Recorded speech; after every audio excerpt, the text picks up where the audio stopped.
Ընկերներ ողջույն, սահմանը անցնում ենք իսրայելահայեր թերթի գլխավոր խմբագիր Արտյոմ Չեռնոմորյանի հետ։ Ողջույն Արտյոմ, շնորհակալություն միանալու համար։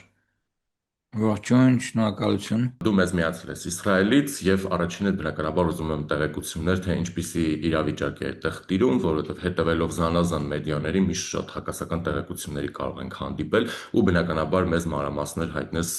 տեղի հայերի կեցության վերաբերյալ համեցիր։ Այո, ցավոք սրտի, այնպիսի ապատեղեկատվություն է տարածում Հայաստանում, հիմնականում այսպես եւ ընդդիմադիր եւ ռուսական լրատվամիջոցներն ուղղակի առանց ճշտելու թարգմանվում է եւ ներկայացում է որպես ճշմարտություն։ Ընկերներս ուղղակի զանգահարում են Հայաստանից զարմացած, ասում են Թել Ավիվը տերտեղում է, ձեր քաղաքը կա, այսինքն այնպես են ներկայացում այս հրթիռային հարվածները, հին կադրեր են տրվում, այսինքն պարտադիր չէ, որ այս պատերազմից կադրեր լինեն, հին կադրեր են տրվում, ներկայացնում է, որ այնպիսի ծանր հրթիռային հարվածի մեջ է հայտնվել Իսրայելը, որ ասենք մենք ուղղակի գոյաբանական հիմնախնդիրների մեջ ենք, չգիտեմ ինչ վիճակի ենք։ Աստծուն փառք, այս ամբողջը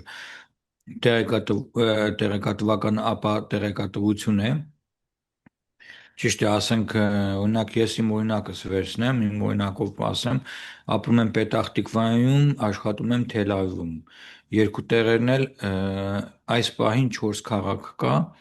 ամենաշատը հրթիռահարված Պետախ Տիկվան, Ռամաթ Գանը, Խոլոն ու Թել Ավիվը, որ ասենք ըստ վիճակագրության ամենաշատ տագնապներն են այս քաղաքներում հնչել։ Բայց ցավոք սրտի այս վերջին 2 օրերին Իսրայելի հյուսիսն է միացել նաև մեզ, Իսրայելի հյուսիսը, Իսրայելի արդեն հարավային շրջաններն են այս գիշեր հրթիռահարում, այսինքն կան վայրեր, որ 3-4 օրվա ընթացքում մեկ անգամ է տագնապ եղել, կան վայրեր, որ օրական կտրվածքով 10 անգամ, 15 անգամ, 17 անգամ տագնապ է լինում։ Դուք պատկերացրեք, ասենք այնպիսի իրավիճակ, երբ որ ունես ընդհանրապես հաշված րոպեներ քեզ միտեղ գցելու, պատասպարվելու, բայց բարեբախտաբար ողջ, ասենք նույնիսկ GPS հավելվածները Իսրայելում ունեն, ասենք կոնկրետ վայրերը նշված ռմբապաստարանների, հասարակական ռմբապաստարաններ, այսինքն երբ որ միտեղ ես գնում Waze ծրագիրը կա, այդ ծրագիրն ես միացնում, գիտեմ որ Հայաստանում էլ են դա օգտագործում, հենց այդ ծրագրի մեջ կարող ես ռմբապաստարաններ գտնել, ասենք եթե ճանապարհին ես մնացել, չգիտես որտեղ թաքնվես, կարող ես այդ ծրագրով գտնել մոտակա հասարակական ռմբապաստարանը եւ այնտեղ ժամանակդ անցկացնես մինչեւ հրթիռային պայթյունները դադարեն։ Ցավոք սրտի փոփոխություններ կան այն առումով, որ եթե նախկինում ունենք 7 րոպե ժամանակ, 6 րոպե երբեմն ավելի շատ, այժմ թիկունքի ծառայությունը գրեթե 2 անգամ կրճատել է այդ ժամանակահատվածը։ Ես ասենք իհարկե Իսրայել չի հաղորդում նման իրական պատճառներ այդ ժամանակի կրճատման, բայց ես կարող եմ հանգիստ ձեզ ասել, սա գաղտնիք չէ, նախ որ Հեզբոլլահն է միացել հյուսիսից, եւ երբ որ Հեզբոլլահը ասենք կրակում է, անմիջապես տագնապ է հնչում, ժամանակ չունես պատասպարվելու։ Լինում են դեպքեր, որ Հեզբոլլահի եւ Իրանի հրթիռահարումները համընկնում են, այսինքն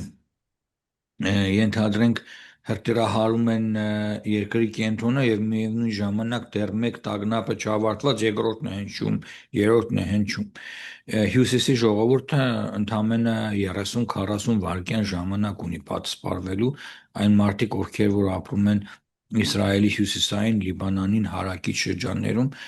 իսկ մենք ասենք ենթադրենք 40 վայրկյանից մի քիչ ավել, ենթադրենք 1 րոպե, հա, այսպես ամիջապես տագնապը տալիս են, այդ 1 րոպեվա ընթացքում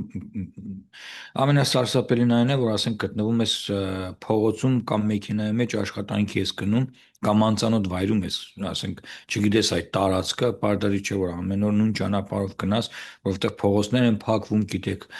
եւ այլն եւ այլն, պատերազմական իրավիճակ է, սա է հիմնականում մի քիչ վտանգավոր, որ չգիտես, ասենք իմանալով, որ Իսրայելը աշխարհի համար մեկ պաշտպանված քաղաքապաշտպանության առումով երկիրն է, բոլոր շենքերը գրեթե ռմբապաստարաններ ունեն, կամ հասարակական ռմբապաստարաններ կան դպրոցներում կամ մոտակա վայրերում, բայց ամենայն դեպս ռիսկը մեծ է, ասենք, հրթիռահարության տակ մնալու։ Վերջին հրթիռահարումը Թել Ավիվի ես որ աշխատանքի վայրում էի 2 օր առաջ կասետային 3 էլ ամբողջ օրը, ասենք, եղել են մի քանի կասետային հրթիռների հարձակումներ, սա իրոք սարսափելի հրթիռներ են, որոնք ասենք բարձրության վրա նույնիսկ խոցելուց հետո էլ պայթելուց հետո էլ այդ կասետային կերամիկական գլանները կարմիր ասենք ժապավեններով իջնում են ու պայթում են, այսինքն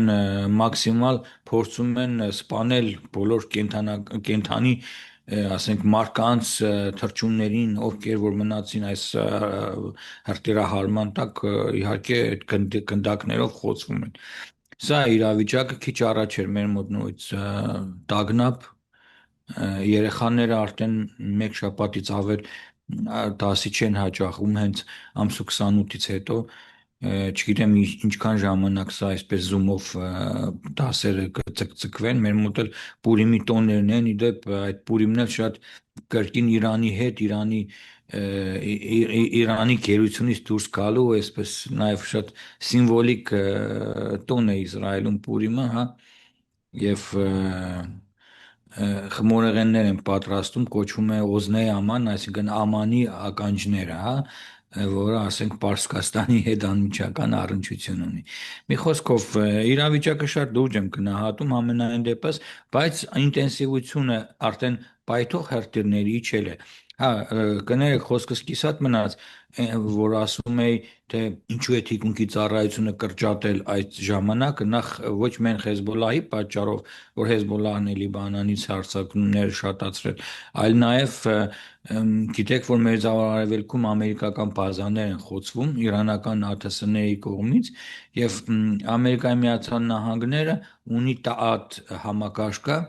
որը իր մեջ ներառում է ոչ միայն հրթիռային համակարգ, այլ նաև ռադիոէլեկտրոնային պայքարի, ռադարների համակարգերը, որը նայած տեղեր, նայած դեպքեր 500 միլիոնից մինչև 1 միլիարդ դոլար արժեն, ու մեր ունեցած տվյալների համաձայն, որքանով որ ես միջազգային մամուլը հետևում եմ, արդեն արաբական ծոցի 3 երկրներում 3 նման համակարգեր խոցվել են։ Սա մոտավորապես 500 կիլոմետր շարավղով ամբողջությամբ վերահսկում է երկինքը, եւ պատկերացրեք, երբ որ Ամերիկայի Միացյալ Նահանգները Իսրայելի ամենալավ դաշնակիցը զրկվում է աչքերից, ռադարներից, սա արդեն վտանգում է մեզ, օրինակ 3-4 անգամ տագնապ եղավ, ոչ մի պայթյուն չլսեցինք։ Այսինքն հնարավոր էր ԱԹՍ-ներ էին երկնքում պտտվում, խոցում էին դրանք, հնարավոր է ընդհանրապես ոչինչ չկար, ուղղակի ժողովրդին կանխարգելիչ միջոցառումներից ելնելով ուղղակի տագնապ են հայտարարում, որ մարդիկ պատասպարվեն հնարավոր հրթիռի կենտրոն ընկնելու հետ կապված, հասկանում եք, այսինքն արդեն շատացել են այսպես ռուսերեն ասում են խալաստոյ, հա, տագնապները, չգիտեմ հայերեն ոնց է, սա է իրավիճակը, լսում եմ շատ տարբեր վերլուծաբանների, իհարկե հետևում ենք հրեական վերլուծաբանների կարծիքներին, Հայաստանում շատ է քննարկվում Ադրբեջանի պատերազմի մտնելու հարցը, այնպիսի քննարկումներ են, այնքան են մարդիկ խորացել, արդեն վկայակոչելով այս կամ այն ադրբեջանական վերլուծաբաններին, ադրբեջանական, չգիտեմ, հadoop ծառայություններին մոտ կանգնած մարդկանց, արդեն սցենարներ են գծում Ադրբեջանը երբ պիտի մտնի, շանսը շատ մեծ է, այդ չգիտեմ դուք ինչ եք մտածում այս թեմայի շուրջ, ես ասենք վստահ եմ, որ ադրբեջանային պետությունը չէ, որ 80 միլիոնանոց Իրանի դեմ կարող է ռազմական գործողություններ իրականացնել այն դեպքում, երբ մեկ ԱԹՍ չկարողացան խփել օդում Նախիջևանի իրանական արտադրության, դե գիտեք, չէ, ինչ աշխարհում ինչ որ տեղ ունենա, ինչ որ լինի, անմիջապես Իսրայելն է մեղավոր, չէ, սա ռուսական այն նարատիվն է սովետական միությունից եկած, որ մինչև հիմա ցավոք սրտի Հայաստանում օգտագործելով ռուսական այս նարատիվը օգտագործում են նաև Իսրայելի պայմաններում, որ ով ինչ լինի, ասենք անի Յոսին է մեղավոր կամ ինչ որ հրեա է մեղավոր, սա իրականությունը, Պարոն Ոսկանյան, նաև օգտագործելով ձեր հարթակն ասեմ, որ ուզում եմ հիշեցնել մեր հայրենակիցներին, որ հիշեն, որ դուք եղել եք Երուսաղեմում, չէ՞։ Դուք տեսել եք հայկական մեր ժառանգությունը, մեր ունեցվածքը, մեր իրավունքները քրիստոնեական հազարամյա, եւ ես անընդհատ իմ ուրեմն փոստերում Facebook-յան գրում եմ, որ այն մարդիկ, ովքեր գրեթե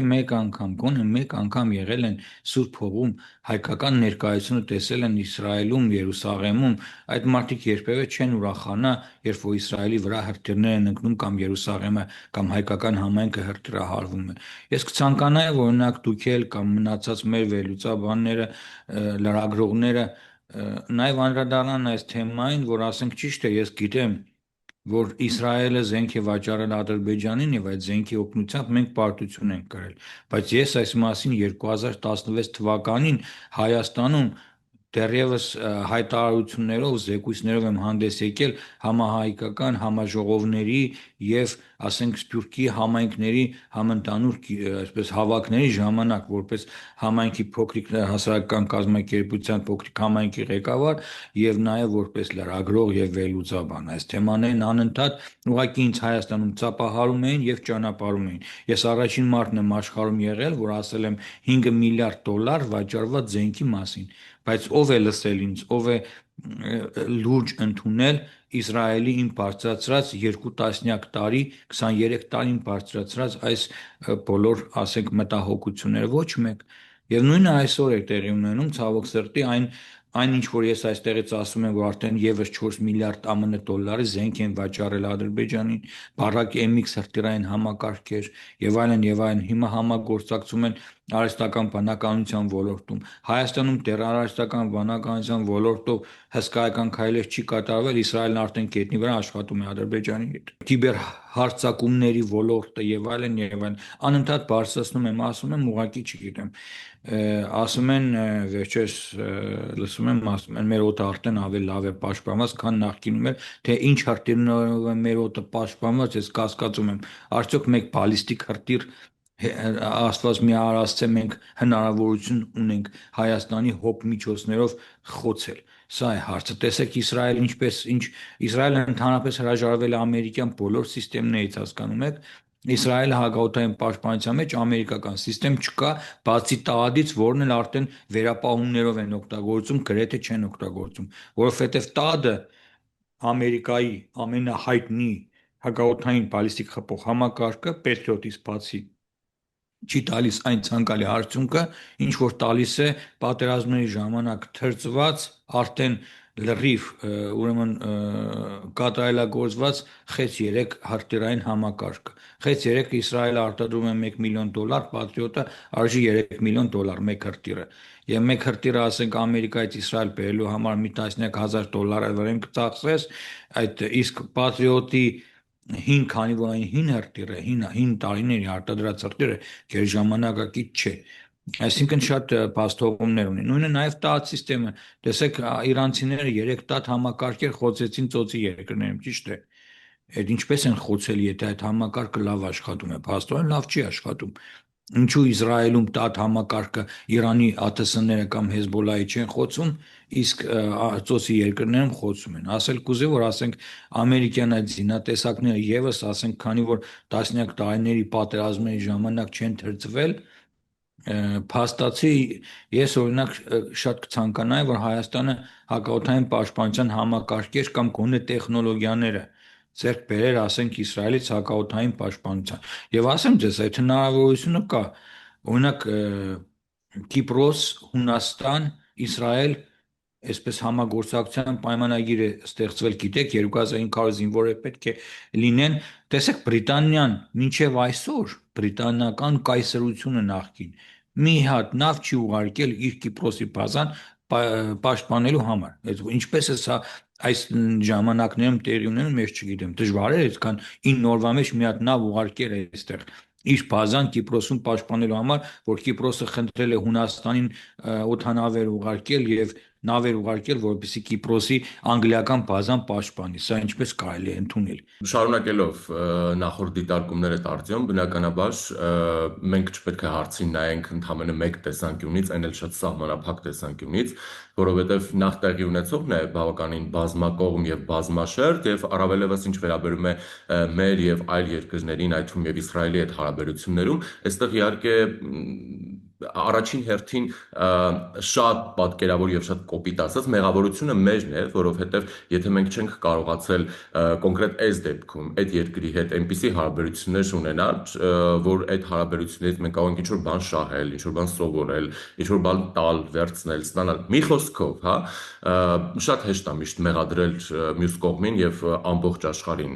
այս դեպքում մեր բաց թողումների մեջ, հա, որովհետեւ այդ տասնամյակների ընթացքում մեր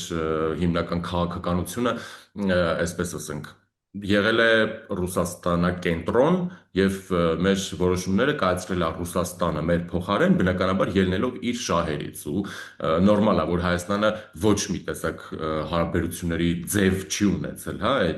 այս դեպքում օրինակ Իսրայելի հետ։ Ինչ վերաբերում է որ կան շրջանակներ, այո, որոնք ցնծում են որ Իսրայելին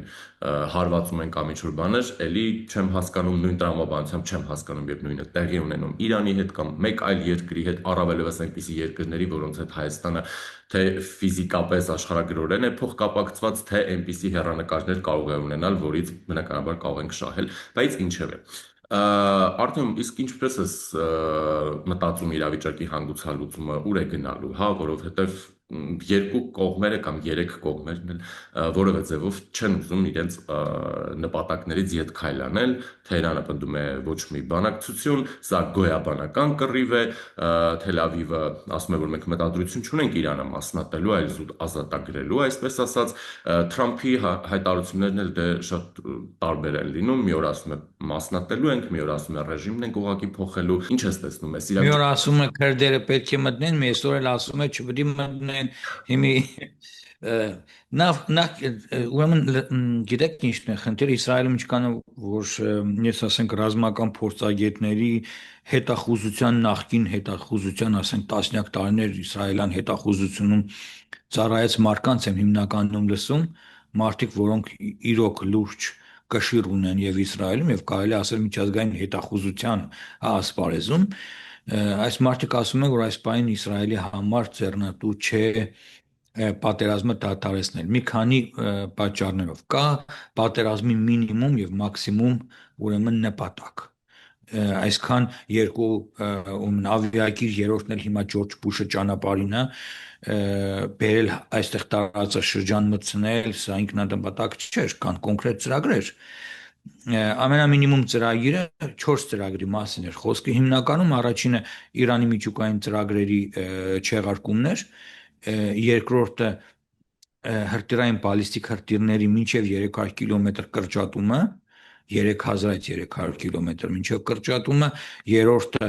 պրոքսիների ֆինանսավորման դադարեցումն է, չորրորդը իշխանափոխությունը։ Այդ չորրորդ կետը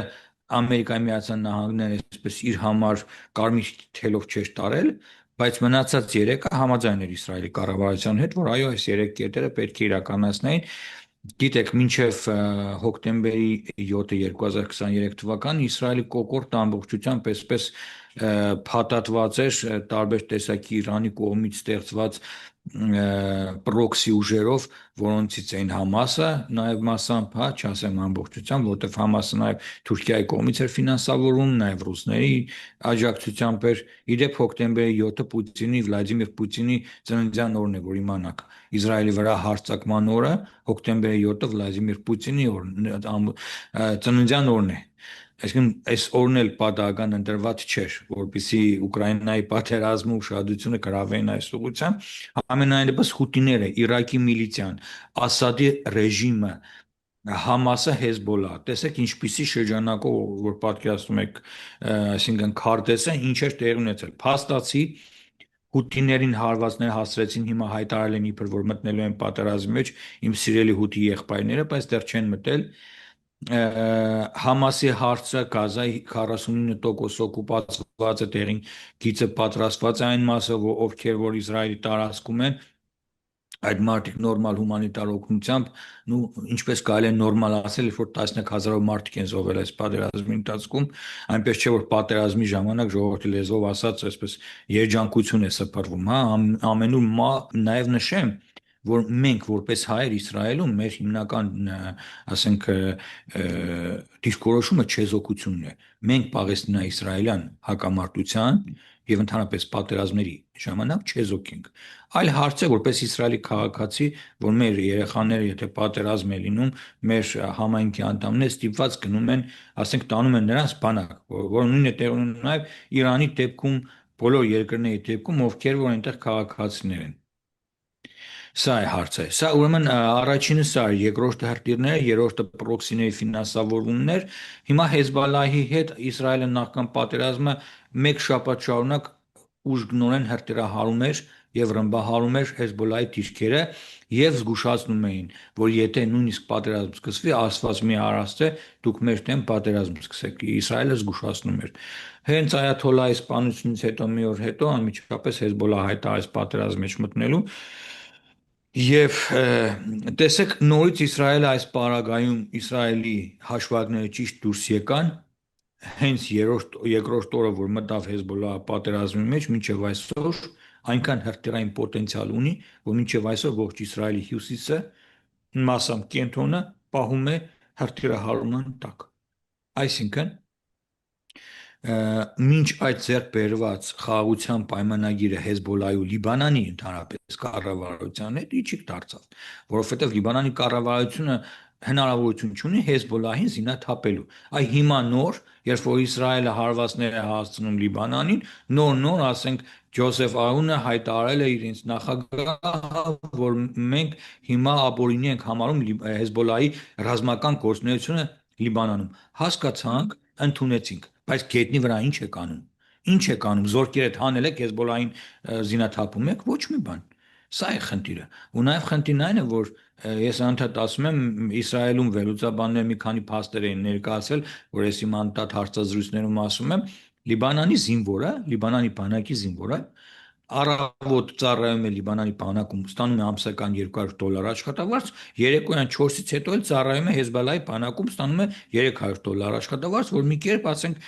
ծառին հասցնի երեխաներին բայ։ Հիմա այս մարդը, որ ասենք ցերեկը Լիբանանի զինվոր է, երեկոյան Հեզբոլլահի զինվոր, ինքն իր ոտքին պետք է կրակի, ինքն իրեն պետք է զինաթափի, ոնց պետք է հարցը լուծի։ Սա է հարցը։ Այսինքն մեծ մասը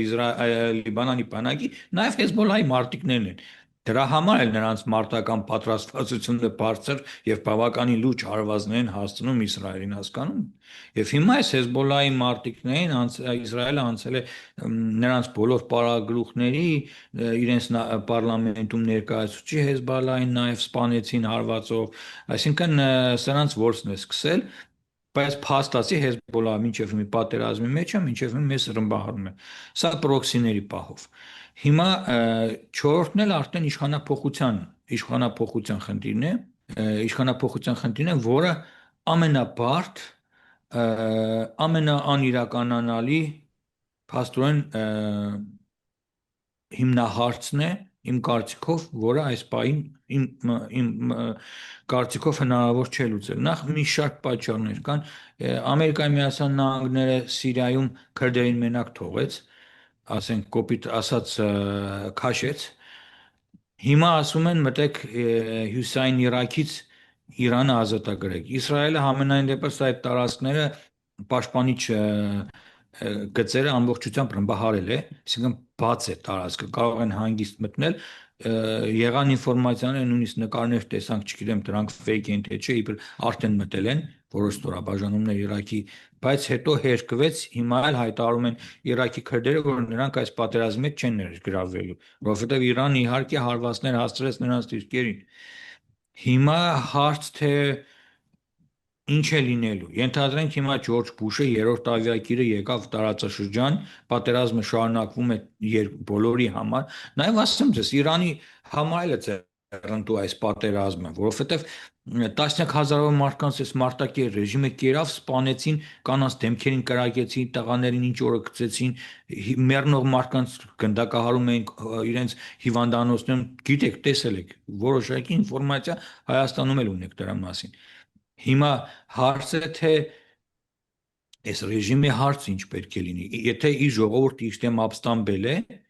բացելով արտաքին պատերազմ, սա շատ հայտնի ֆորմուլ է եւ Իսրայելի համար Բիբի Նեթանյահուն այս ֆորմուլով մինչև այսօր մեզ նստացնում է մեր տեղը։ Մենք ովքեր որ ասենք խոսում ենք կառավարության դեմ եւ ընդդիմադիր հայացքներ ունենք այս Բիբիի կառավարության, այնպես չէ որ Բիբիի կառավարությունը մեր աչքի լույսն է, հա։ Մեզ բիբիսները անվանում են կապլանիստներ եւ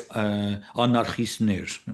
այսինքն ընդդիմությունը ցախ ուժը, ցախ կենտրոնամետ ուժը, ես ինձ օրինակ համարում եմ ցախ կենտրոնամետ, ոչ ծայրահեղ ցախ, ոչ աջակողմյան ցախ, այսինքն դեմոկրատական կենտրոնամետ։ Մենք որ ասենք ցույցերին ենք մասնակցում, ես էլ եմ մի քանի անգամ մասնակցել, մեզ ասում են կապլանիստ անարխիստ, կապլանիստ այսինքն կապլան փողոց կա Թել Ավիվում, որտեղ ընդդիմադիրներն են հավաքվում հազարներով, մինչև այս հոկտեմբերի 7-ի պատերազմը 1 միլիոն մարդ փողոց էր դուրս գալիս, պատկերացնում եք Բիբիի դեմ։ Անընդհատ ռազմական օպերացիաներ, որքան հիշում եմ 20 տարի Բիբին իշխանության վրա է, ամեն անգամ մի ռազմական օպերացիա մտածում սկսում է ամբողջ ժողովրդին տղաներին հավաքում տանում են բանակ, սա շատ լավ աշխատող իր իշխանությունը պահելու համար պատերազմ սկսելը, ռազմական օպերացիա սկսելը շատ լավ ֆորմուլա է հասկանում եք, եւ այս դեպքում էլ Իրանին էլ է ձեռնտու այս ֆորմուլան։ Երբ որ հարվածներ են հասցվում Թեհրանին, մարդիկ են մահանում, ինքը արդեն իր փոխում է, չէ, իր ասենք արտահայտվելու ձևը։ Մինչև ասում էր բոլոր Իրանի դեմ աշխատող հրեական ռեժիմի ու ամերիկյան ռեժիմի լրտեսներին կախելու են կրանների վրայից, հա, վերամբարձ կռունկների։ Հիմա էլ ասում է բարձրացեք, մեր պետությունը վտանգի տակ է, հավաքվեք, միասնության կոչեր են անում, որ ընդհանուր օտար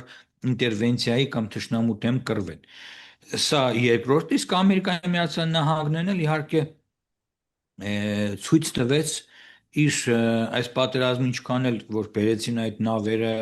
իր հզորությունը ցույց տվեց ես այն ժամանակ ինձ հարցնում էին թե երբ է լինելու պատերազմը ես առաջինը ասացի մարտի 28-ին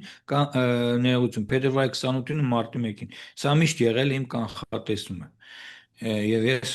փաստորեն այս անգամ այն ցալ անգամ 1.5 օրով էի սխալվել այս անգամ չսխալվեցի որովհետեւ Իսրայելում կան կոնկրետ այսպես ինդիկատորներ, որ եթե այդ լույսերը վառվում են, հասնում է վերջին լույսին, եթե այդ լույսները վառվեց, ուրեմն վերջ, արդեն հաստատ խփելու են, լինելու է պատերազմ, ուղղակի պետք է կարողանաս այդ հսկայական եւ ապատեղեկատվությունը եւ իսկական ճշմարտությունը կարողանաս ֆիլտրել եւ գալ մի ընդհանուր հայտարարի, որ ահա սա է տեղի ունենում, այս սա է բարտը, որ կարողանում ենք միասին փորձել վերլուծել։ Հիմա ելքը որն է։ Ջորջ Բուշը կգա տարածաշրջան Իդեպ Ջերարդ Ֆորդը մեզ լքել է, սկզբում միջերգրական ծովում էր կանգնած, պաշտպանում էր Իսրայելին, այս կողմից Հայֆայի մոտ էր կանգնած։ Հիմա գնում է դեպի Մերձավոր Արևելք պաշտպանելու, ասենք, Աբրահամ Լինքոլնին, լինելու Աբրահամ Լինքոլնի հետ Պարսից ծոց է գնում։ Իսկ Ջորջ Բուշը, ասենք, մի քանի օր կտևի, մինչև մոտ մի շաբաթ են սովորական գալիս նրանք շաբաթից